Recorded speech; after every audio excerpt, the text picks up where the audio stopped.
Welcome to Excel Boats on the X Podcast, powered by Mud Buddy Motors. I love the smell of napalm in the morning. The only podcast to bring you insights on the world of hunting, fishing, and boating.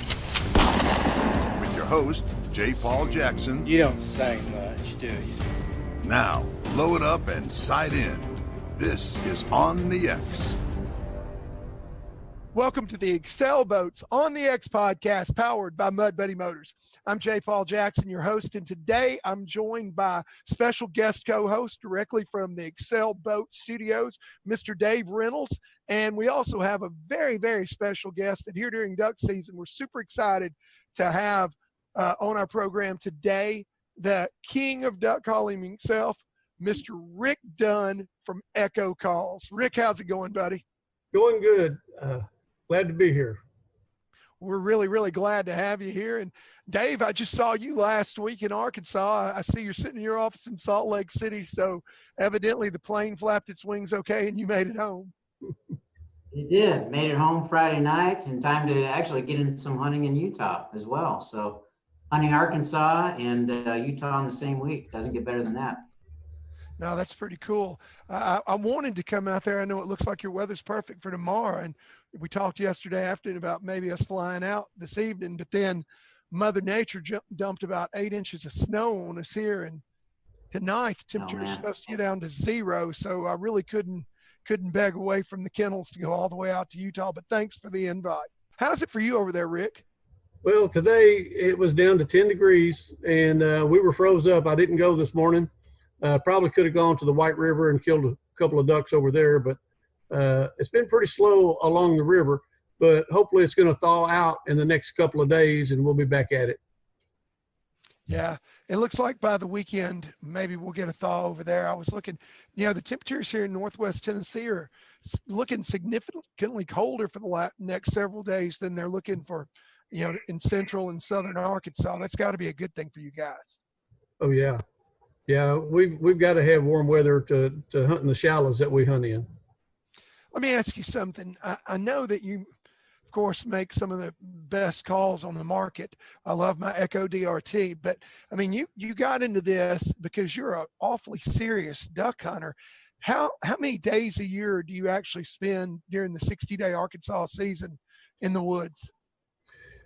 Well, let me say this. I used to never miss a day, but now then I'm 67 years old, and last year I think I missed 6 or 7 days. This year I've already probably missed 6 or 7, but mainly because of the freeze. Wow, but you're still going to hunt 50 days at least out of the 60-day season. Yes, for sure. Man, that's going hard at it. I know Dave, he's got that 107-day season, and he probably hits even more days than that. But as a percentage, that ranks pretty doggone high among duck hunters up there, I would say. Oh, yeah, I'm pretty jealous. I mean, we have actually 115-day season. We started first Saturday in October, and we're going to close this Saturday. So it's a long, long season. But wow. We have some times during the season where it's frozen solid and you lose the birds. Right now we haven't had a winter here in Utah. All the water's open and the birds are back. So it's really the late season, pretty variable. Could be good, could be bad, but still 115 days is a long time. So sooner or later you're going to get them. No doubt. I'm jealous bad. I mean, it's about to be over here too. And I'm already thinking about next year. Just 60 days is not enough, is it, Rick? No, it's not. That's a teaser. My wife would love a 60-day season, but I think I hate it. Yeah, well, that brings me to my next question, Rick. I hear duck calls going in the background there. You're obviously in your office there at the shop. How did you get started in this business? Well, when it started off as a hobby. In 1975, I just kind of wanted to make a call that I could blow. And so I kind of, twiddled around and turned some calls down, and they didn't really sound very good. You know what I'm saying? And back then there was not very many people that were turning calls. Chick Majors was turning calls.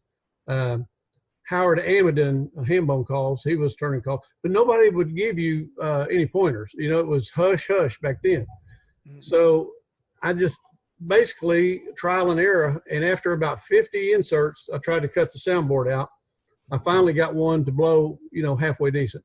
So I took it hunting, and the guy I was hunting with, wanted it. So I gave it to him. So I said, well, I'll just make me another one. And then still, just making it for myself. And then I made another one, didn't take but a couple more inserts, and I had the other one sounding fairly good. And another guy I was hunting with wanted it, and so I gave it to him.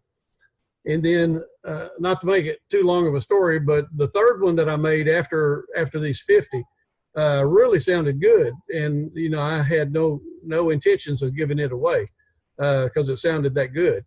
But anyhow, a guy offered me money for it, and I said, nah, I don't want to sell it. He says, well, I'll give you $40 for it. And this was back in 1975. $40 was big money. So I said, well, here, you just bought yourself a duck call.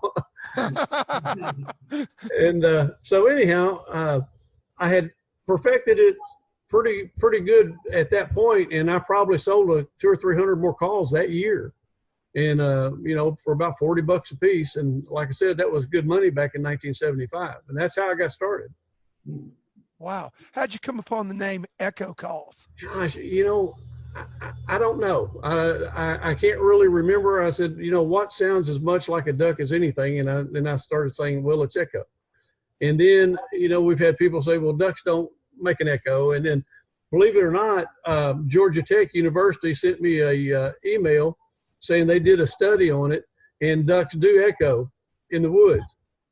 They said any noise will echo if the environment around it's right. So I don't know. It's just one that I came up with, and it kind of stuck. It's funny because you say that. A few years ago, I was hunting in Montana, and we were hunting in kind of a box canyon in a bend in the river, and downstream from us, there were a bunch of ducks sitting on the Little Bighorn River. It was super cold. It was probably 5 above that day. And of course, they were hitting the open water in the sandbars there on the river. And we didn't even have to call. We just put out our decoys because there were all these hens downriver from us.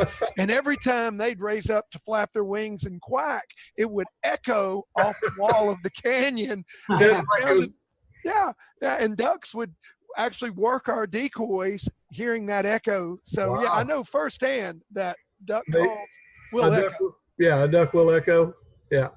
Yeah, definitely will. Yeah, just like the old days, J. Paul, when they had the actual calling ducks that they tethered to your spread. Mm-hmm. Yeah. Let me tell you, if I could have an English calling hen as a pet, I would have one. I think I would too. So, Rick, that first call you made, do you still have that one in your line? I do not. Like I said, the very first one I sold, and I've got a couple of really old calls that were the first ones that I made, but not the first one. Mm-hmm. But that model, are you still making it after the model of that third one that you first sold for $40? No, no. That one, we call that we call it a fat bottom now, and I'm going to say it lacked a little bit of character. Well, I know you make a whole lot of different models, and I want to get into that in just a minute. But before we go there, if you've got somebody that's a beginner, mm-hmm. for a starter call, what would you recommend somebody? They've just got into duck hunting. They're trying to learn how to blow a duck call. Which call out of your line would you recommend? Okay, for beginners, we usually lean towards a double reed because it's a little more user friendly. And in the double reed line, we've got acrylics, the DRT model and the meat hanger model. And then we have the diamond woods. And the diamond wood is priced a little more mid-range than any of them. I think the diamond woods are $54.95, and we sell a ton of those. And for a beginner, I would push them towards that. And the reason, if they decided they wanted to go on to a single recall, they could still do that. And if they decided they wanted another double recall, they could still go on and and get a double recall. But it's a mid-range call, and it's very easy to blow. and it really sounds good. It's really a good call. Yeah, I love your DRT. I actually have one that you personally made for me. I don't know if you remember that call that you made for me with the Excel logo. Right. On it. And I absolutely love that model. It's a great, great call. And it is. I tell people that all the time that ask that same question. If you want to blow a duck call beginning, probably get an echo double read, because your double read calls are so easy. And your inserts. How many different manufacturers, how many different call makers are out there with their name on the barrel, but you made the guts? I'm going to be honest with you. I don't know for sure. We do sell a lot of those inserts to call makers. Maybe to give you an idea, we probably sell 60,000 inserts to different call makers a year. Wow. Yeah. Wow. That's a lot of calls. Yeah, I can't tell you how many times I've been in the blind with somebody and I've heard their call. Wow, you're blowing an echo, and they'll go, oh no, it's such and such model. And then I'll take a look at that insert with those two rings right there around the end of the barrel, your Right. signature deal. And I'll go, okay, it may say that on the barrel, but let me tell you, those guts were made in BB, Arkansas. You're blowing an echo call for all practical purposes. Well, the way I kind of got started on that is I had some friends that were wanting to make calls, but they didn't know enough to make a soundboard, so I really did it to help them out. And it really hasn't hurt our business any, you know what I'm saying? So I do that to try to help the other call makers out that can't really make, an insert on their own, because it is pretty difficult, a lot of trial and error. Nowadays you could take somebody else's call down and probably have it duplicated. But if somebody's just trying to make one from scratch, it's really not that easy. As a matter of fact, there's probably only about 10 people in the United States that could do it without having it duplicated. Wow. That know enough about it. And there are a lot more call manufacturers now than there were 10 years ago. I mean, you just pick up a max every year there's 2 or 3 new call makers. Yeah. Huge, I imagine a growing business as well. Yes. Tell me, what's your hottest model? What do you have out there right now that you're really excited about and proud of? Well, the newest one we've got out now, and it's probably the hottest thing we've got going right this moment. It's the fastest growing. Of course, it started smaller and is gaining momentum. But our ace in the hole is a cut down call, and the cut down calls are, let me say this, they're regionally specific, to certain regions. So if you go up there to Utah, there's not going to be very many people blowing a cut down call or an ace in the hole. But down towards the Stuttgart area, down towards Gillette, down towards, lower White River, all through there, that's just about all they blow. So it's turned into a pretty good seller. Mississippi Delta, full of cut down blowers these days. And these cut down contests are becoming enormously popular around. Right. And I can understand why, because I can't blow one. I mean, that bark, that you've got to do. I've tried it. I actually have an old oak that is a true cut down. And for those of you guys listening to the podcast that aren't familiar with a cut down call, Rick, explain that for us. You could probably do it a whole lot better than I can. Well, okay. In I think it was 1905, Oak came out with what's called a keyhole, and it has a 14 thousandths reed in it, which is thicker than the normal duck call reed. And even back then, these calls were pretty loud. And since that time, people have got those calls and with themselves have cut them down. And what they do when they cut them down is they'll take the very front of the soundboard and cut it back and let the reed just barely hang over, or not, but it comes right to the end of the soundboard. And then another thing they'll do is they'll drill out what's called the web. It's at the back of the cork slot, and they'll drill that out, and it actually lets more air through, and it also makes them louder. But anyhow, they'll do that. They'll cock the reed up a little bit more, or sometimes they'll lay them down a little bit more, whatever they like. You know what I'm saying? But it's actually been manipulated from the original. Right. I mean, and that's what I was alluding to. I have the original cut down call. If you have a true original cut down call, it's going to be that 1905 model, which isn't the model number for it, but that 1905 model PS Olt that someone has taken and customized. Right. And now they've become so hard to find and so much demand. It's made a niche in your industry for you, hadn't it? Exactly. And that, as far as I know, that's the only call that we've actually copied a soundboard on, because it's a soundboard that has been out since 1905. And, you can have a patent on something for like 17 years and everybody's doing it. So I don't feel like we did anything wrong, but it's basically a copy of an Olt, of the keyhole Olt. Olt made two versions. They made a elongated version with a round hole on the exhaust, and then they made a keyhole, and it was a cocked reed where it was cocked up, and that's the one that everybody duplicates. I know you sent me one of those, Rick, and I do use it here in Utah, and I found it very effective hunting smaller potholes. Really? And it's deadly. I'll tell you, the reason being is nobody else has a call that sounds like that. Mm-hmm. I have that call, and maybe your ODB, and you get such a variation in tones and sounds between those two calls. Right. That cut down is a good sounding call. It's a more challenging call to master. I mean, it takes some practice, but once you have it nailed down, it is deadly. In fact, I think when you sent me that call, I had a pretty bad cold the first couple of days. And, with that cold, I didn't have the volume to even blow that call. Yeah. But, man, it's, you learn that call, and it is an ace in the hole. It's an effective tool.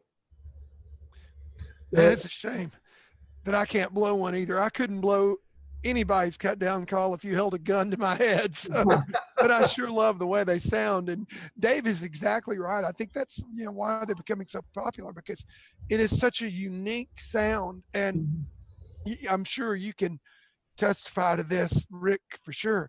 You hunt in some amazing areas with tremendous numbers of mallards. And if you're sitting in a field or in the woods listening to a bunch of hen mallards, they don't all sound alike. No. They don't all even sound good. I mean, I've heard ducks that if I blew a duck call and made the same noise, the guys I'm hunting with would be giving me the evil eye. Would you agree with that? Oh, I agree 100%. As a matter of fact, last year we got a little hole that we hunt that's in Raft Creek, and we had a hen come in there and land off to one end of the hole. And she was just sitting there cutting up, and she'd raise up, how they do, and flap their wings, and then she'd squall out, quack, quack, quack, quack. Well, she did it 4 or 5 times, and we were still waiting for greenheads. Well, there was 3 greenheads and a hen that made a circle, and they were fixing to come in. And she did that. She got up there and bang, bang, bang, and squawked on her last note, and they took off. She flared the ducks. She flared the ducks. And hey, so Dave, when I was flaring those birds last week, look, even ducks do it sometimes. I know, you're just trying to sound more authentic. I know. I guarantee you. Wow. You sound good, Jake Paul. Thank you, buddy. I appreciate that. I try my best. Heck, I hit some bad notes too, but when I'm blowing an echo insert, that makes it a heck of a lot easier. And that's a fact. That's not just a free plug, Rick. I do love your inserts. And next question that I wanted to ask you about, man, you are almost synonymous with Excel boats. I mean, even more so than I am. I mean, if I think about echo calls and Rick Dunn and the echo boys, if you will, right. I got a picture in my mind of you and a bunch of your guys standing around an Excel boat with a mud buddy in green timber somewhere. How did that marriage occur? Well, I mean, we started using Excel boats, and they were so durable and well built. I mean, Freddie hunts with us, you know what I'm saying? And he's really hard on stuff. I mean, really hard, not just a little bit. He once wanted to sell me a 4-wheeler. And I said, Freddie, My buddy, very, very politely, I don't want to get anything secondhand that's been yours first. I'm sorry. I know exactly what you're talking about. He's hard on a boat for sure. He's hard on boats, but let me tell you this: we used the boat, and it went through. I hate to say this over there. It went through hell. I mean, it was banged against trees. It was run over rocks. Everything. I mean, it was abused as bad as you can abuse a boat. And we got through the hunting season, and it looked almost new by the time we washed it off. I mean, it was really, it's unbelievable. So, you know, we don't really recommend products that we don't believe in, and we really believe in XL Boats. Best built boat on the market, bar none. It's the very best. It's the toughest, most durable, and it'll last longer than any boat that you can buy. Well, we appreciate your support. We couldn't get better field testers than you, and especially Freddie. He sold us a lot of boats. I tell you, I talk to people all day long. People, in fact, I talked to a guy in Southern California last week. How's Freddie doing, man? Yeah, that guy is crazy, man. Yeah, he's the reason I bought my boat. And he's got some broad appeal all the way to Southern California. So yeah. Well, and people watching. Couldn't be where we are today without you guys. We appreciate that. Sorry, guys. People watching the torture that you put those boats through on all of your videos also hadn't hurt us a whole lot. On the flip side of that, though, Dave, we're almost shooting ourselves in the foot because, you can't wear an Excel boat out. So it makes it really, really difficult, for those repeat customers. But it is true. Just have to come out with new improved models, new camo patterns, reasons to buy a new boat. I mean, when we came out with that Optifade, we've got a lot of people that swapped. They wanted that Optifade pattern so bad that they bought a new boat. In fact, I got a lot of calls, y'all repaint boats at the Excel plant. I got this boat in Max 4. I want to send it to the plant. And unfortunately, we're just too busy, with the production line building boats, to camo boats at the Excel plant. In fact, I had a guy who had a gator tail boat and motor. He wanted to bring his boat to the Excel plant to have it camoed and Optifade. Told him we couldn't do that. That would probably be wrong on a bunch of different levels. That was a definite no on that one. But that was not just no, that was hell no. Man, speaking of boats and boating, we were talking at the beginning of the podcast before we went on air about the conditions that we've got going on right now. When it gets down and the timber starts to freeze, you were saying that you hit the White River most of the time? Yes. Yeah, and I do the same. I hit the Mississippi River, and this is going to be published with a few days left in the duck season. And I'd like to remind all of our listeners out there, man, late season can be fantastic. And I love my Excel boat because I feel so safe in it. We've got so much flotation. We, in the F4 Viper, we greatly exceed Coast Guard minimum standards. But I also want to challenge everybody out there, man, right now is a very, very dangerous time of the year to be on the water. And everybody, use some common sense. You face this all the time on the, big open waters of the Great Salt Lake, Dave. What do you think the two main causes of fatalities and boating accidents during duck season are? Well, I'd say the primary is probably overloading the boat. Just too much gear, too many hunters, too much weight in the boat. And, secondly, not paying attention to the weather. I mean, we have some lakes that get very, very rough when there's wind. And unfortunately, we have fatalities in the Great Salt Lake, Utah Lake, when that wind kicks up. And typically, it's guys in smaller boats, 14-foot boats that are over they just can't handle the weather, the conditions. So yeah, I agree with you. I mean, it's an awesome time to hunt, but it can be very treacherous. You really have to watch the weather. I know the hunting's good when that wind cranks up, but it's if you don't have the right boat, it's not worth it for a few ducks to risk your lives. We see it happen, unfortunately, all over the country. No doubt about it. I got a call this Um, morning from a buddy of mine who's retired Coast Guard. And, that's why I brought this up. He called me. He said, "Hey, you fixing to go out on the big river over the next couple of days?" And I said that, yeah, either the Mississippi or a river over in Arkansas. And, he reminded me that the two most common reasons for fatalities are, and overloading would fall into this category. Number one, poor decisions, just, poor judgment. Mhm. Man, if you're out there and you've got to ask yourself, should I be doing this? Then you've probably already answered your question. You shouldn't be. And then the second thing is lack of preparedness. After I hung up the phone with Rich, I went and I've got a little dry box that during cold weather I keep in my boat with some extra clothes in it, a towel, wool socks. If you do get wet, the biggest, most important thing that you can do is conserve body heat. And usually that's by getting out of all your wet clothes.